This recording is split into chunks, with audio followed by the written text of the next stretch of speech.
आप daily UPI use करते हो, कितने तक पेमेंट करना है, कितने तक पेमेंट रिसीव करना है, कितना शॉपिंग करना है, क्या डेली का लिमिट है, क्या मंथली है, क्या ईयरली है, जिससे कि हमें इनकम टैक्स का नोटिस नहीं आए। हम लोग को लगता है कि यूपीआई सेफ है, उसका ट्रैकिंग नहीं होता है, लेकिन ऐसा नहीं है। यूपीआई का ट्रैकिंग गवर्नमेंट करती है और आपको पता होना चाहिए कि आप कितने का यूपीआई ट्रांजैक्शन करें कि आपको इनकम टैक्स का नोटिस ना आए। नमस्कार दोस्तों, मैं आपका दोस्त सीए रजनीश कुमार और आप देख रहे हैं हमारे यूट्यूब चैनल टैक्स पाठशाला को। तो आइए इस वीडियो को हम लोग स्टार्ट करते हैं। सबसे पहले कि यूपीआई ट्रांजैक्शन को हम लोग दो कैटेगरी में बांटे हैं, एक तो नॉर्मल इंडिविजुअल के लिए, दूसरा बिजनेस ओनर के लिए। सबसे बड़ा क्वेश्चन ये आता है कि सर नॉर्मल इंडिविजुअल में कौन कौन आएगा। तो नॉर्मल इंडिविजुअल जैसे सैलरीड पर्सन, स्टूडेंट हो गया, होम मेकर आ गया, तो ये सब नॉर्मल इंडिविजुअल है। दूसरी तरफ अगर बात आती है शॉप ओनर की, जैसे किराना शॉप, हार्डवेयर शॉप, कोई भी प्रोफेशनल, सीए, डॉक्टर, तो उस सब के लिए तो हम लोग अलग अलग समझेंगे कि नॉर्मल इंडिविजुअल है तो उसके लिए यूपीआई का लिमिट क्या है, और अगर आप शॉप ओनर है या बिजनेसमैन है तो आपके लिए यूपीआई का लिमिट क्या है।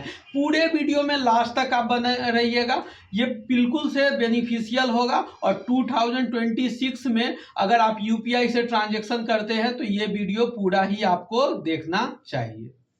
Maximum UPI transaction limit for no income tax notice. कितने यूपीआई से ट्रांजैक्शन हम लोग करें कि जिससे इनकम टैक्स का नोटिस नहीं आए। तो हम लोग इसको दो कैटेगरी में डिवाइड करके रखे हुए हैं। एक तो नॉर्मल इंडिविजुअल के लिए समझेंगे कि कितना यूपीआई से ट्रांजैक्शन करें, दूसरा बिजनेसमैन के लिए करें।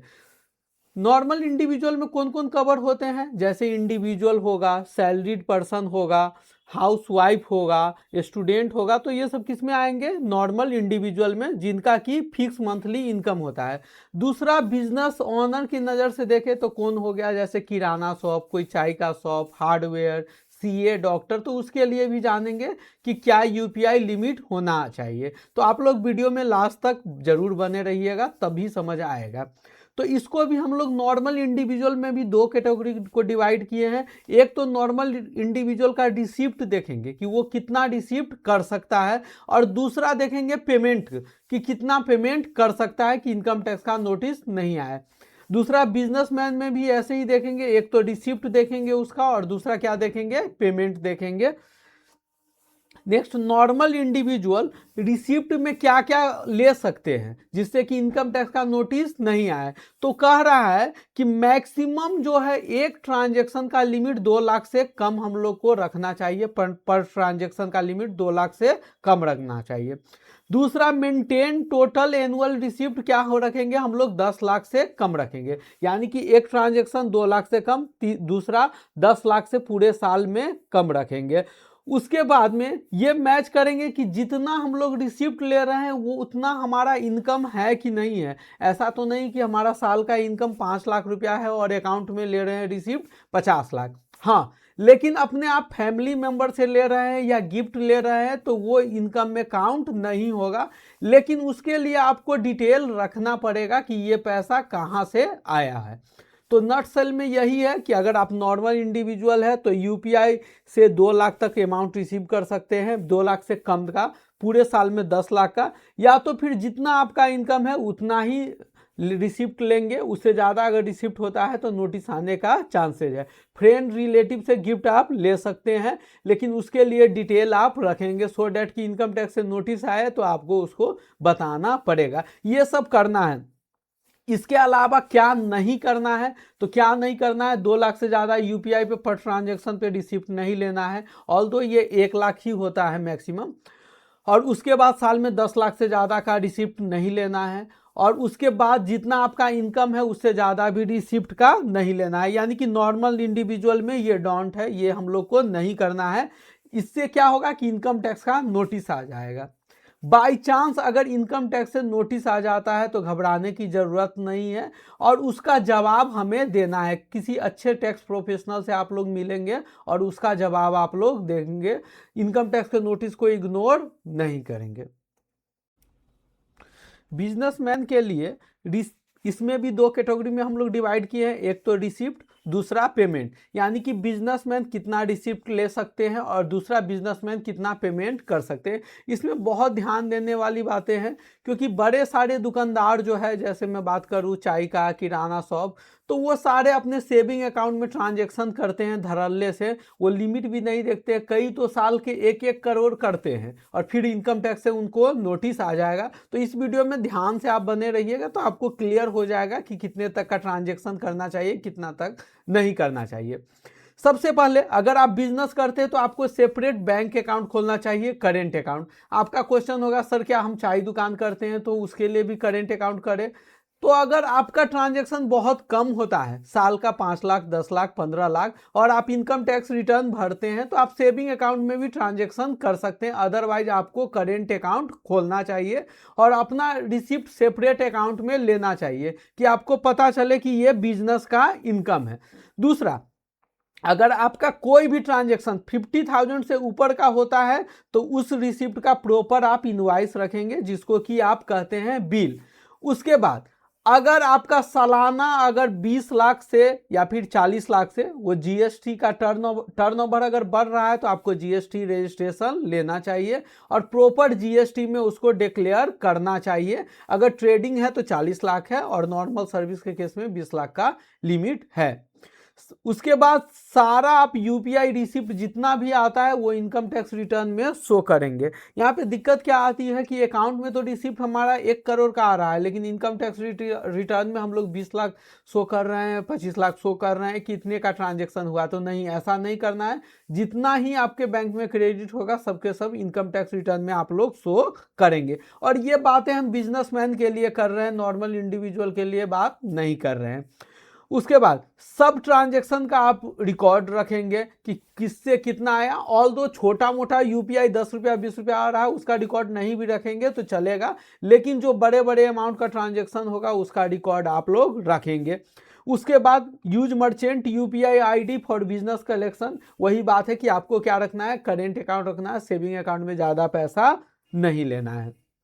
ये आप लोग को करना है। क्या नहीं करना है, जैसे don't mix personal and business UPI receipt, यानी कि आपको सेविंग और करेंट को मिक्स नहीं कर लेना चाहिए, जो कि 90% छोटे बिजनेसमैन है वो कर लेते हैं। कभी सेविंग में पेमेंट ले लेते हैं, कभी करेंट में ले लेते हैं। तो नहीं, आपको पर्सनल सेविंग में लेना है और बिजनेस का करेंट में लेना है, नहीं तो इनकम टैक्स का कल को नोटिस आएगा तो आपको दिक्कत हो सकता है।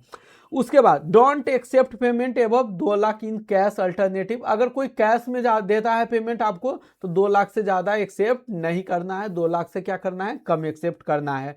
Don't forget to report high value transaction in annual filing, आपको आईटीआर में ट्रांजेक्शन शो करना है।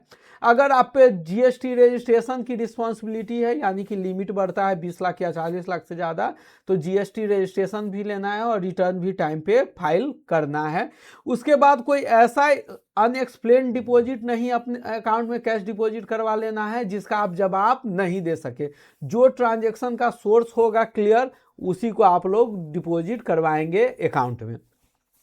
उसके बाद अगर टीडीएस का कंप्लायंसेज है तो वो भी आप लोग को करना चाहिए।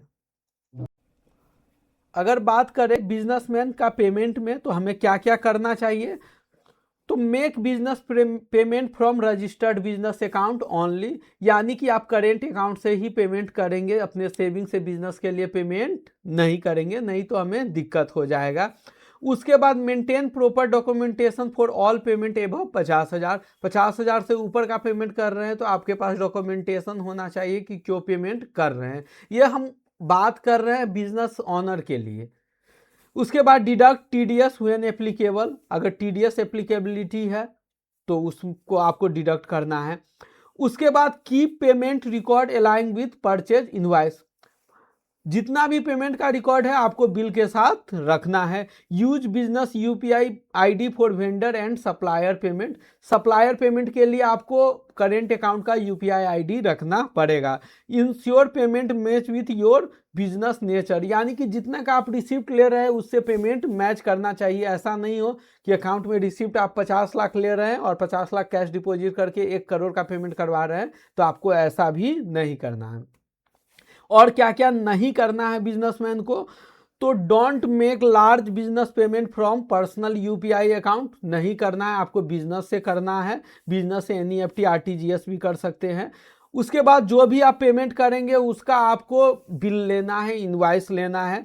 डोंट इग्नोर टीडीएस कंप्लाइंसेज, अगर टीडीएस कटने वाला है तो आपको टीडीएस भी काटना है। Don't pay more than 10,000 in cash, cash में आप 10,000 से ज़्यादा पेमेंट नहीं कर सकते, नहीं तो टैक्स ऑडिट में आपका वो रिवर्स हो जाएगा और आपको उस पर टैक्स देना पड़ेगा। उसके बाद don't make payment that don't align with business operation, जो बिजनेस से रिलेटेड है उसी का आप लोग पेमेंट करेंगे। Don't mix personal expenses with business payment account, personal और बिजनेस का एक्सपेंसेस को आप लोग कंबाइन नहीं कर सकते।